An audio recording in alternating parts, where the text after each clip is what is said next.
Hi there, it's Gillian Hill from Jill Hill Edits. I'm here with another one out of my pre-editing tips series. So this is a selection of tips to use before you send your manuscript to an editor. If you can get rid of some of the easier problems that often come up as you move from first draft into a later draft. It saves your editor time because they don't have to deal with those issues for you. Saving them time will save you money because the project will take less time for them. So it's always worth trying to do a little bit of pre-editing before you send it out. It's also a really good thing because it allows you to just assess where your manuscript is and is it really ready to go to an editor yet. You definitely don't want to waste your time and money sending something to an editor if you've still got some work to do on it before you go to that point. So the tip that I would like to talk about today is waffling. Waffling is something that we often talk about at the start of a story. We say make sure you're thinking about starting in media res, which is really just a Latin way of saying in the middle. So get to the point. So if the goal of the story is like there's a hook that attracts you into what's happening in the story that makes it intriguing and you want to know why. You want to start your story as close to that hook as possible. You don't want the backstory of your character to fill up chapter after chapter of just kind of explanatory text of what's going on. You want to start with action, with something exciting that pulls your reader in. And so we often hear that, and I think a lot of authors have taken that to heart and they worked really hard on their first chapter. So you may, if you've ever heard that advice, you may have taken that to heart yourself and you may have looked at your first chapter and you may have realised that there was quite a lot of waffly stuff at the beginning, and you may have realised that you have to take out the first 3 or 4 paragraphs, or maybe even more than that, depending on how much waffling you did to get to the point. What I'm going to say may sound a little shocking, but depending on how you write, you should be doing that waffle check with every single one of your chapters. That sounds like a lot and I appreciate it, but you will often find that the ums and the ahs that we use when we're talking, that filler as we're thinking about what to say, a lot of writers will do that filler as they start a chapter or as they start a scene. Now, sometimes people will do that less often in certain circumstances. If you have outlined and you know exactly the goal of your chapter, what the point is, what is the conflict that your character has to fix in this scene, and you've got a really strong idea of where you're going with it, then you will probably start a lot closer to the point in the chapter that you should really start.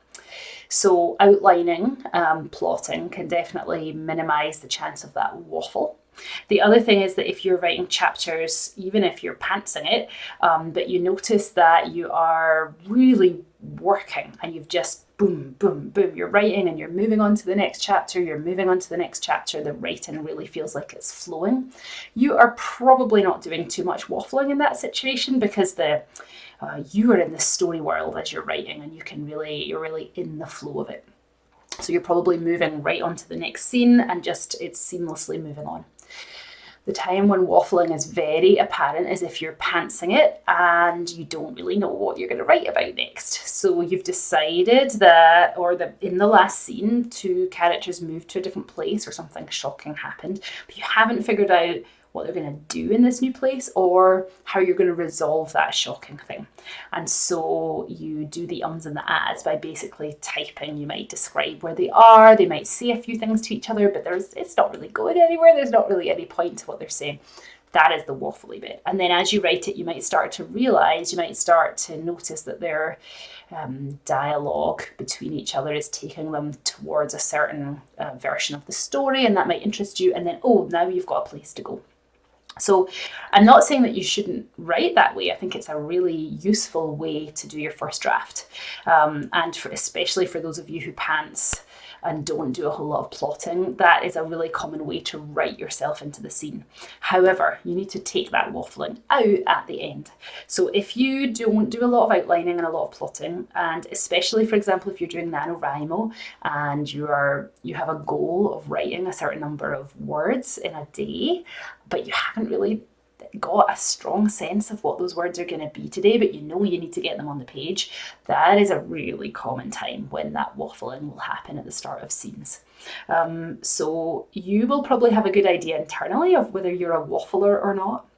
If you're not sure, or even if you think you aren't, read a few of your chapters and you may be surprised to find that you're more of a waffler than you thought.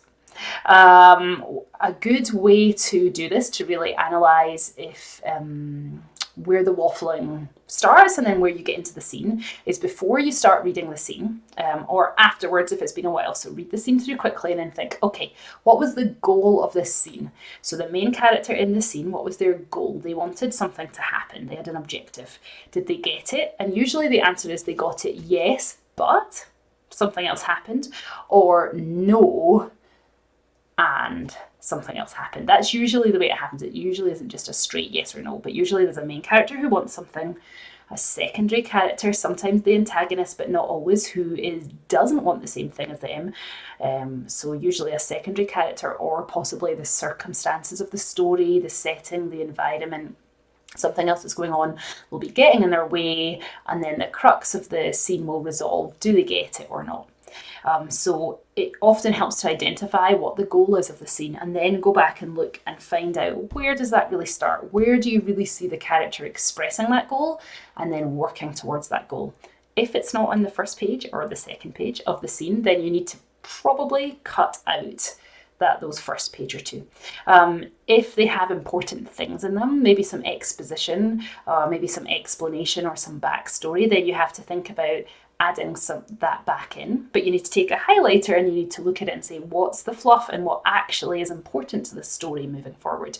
And then you need to look at, can you reorder things so that you start with them working towards their goal, or understanding what their goal is, or expressing it in some way. And then if there are parts of backstory that you need, rather than having it as an info dump at the start of a chapter, is there a way that you can add that in as the action's progressing, so it doesn't feel like you're just giving a big info dump to your readers of explaining what's happening, but is there a way to do that in the moment of the scene? So hopefully that helps you identify if you are a waffler or not a waffler. I would love to hear from any of you if you've looked through your work and spotted that. I think everybody does it a little more than they realise. So even if you run a tight ship in terms of plotting, I think it's still worth going and having a look at some of your chapters to assess it. If you're not a tight plotter, or you're a pantser, then definitely go do that. And look through all your chapters and see what you can cut before you send it to your editor, and then they won't have to do that part for you.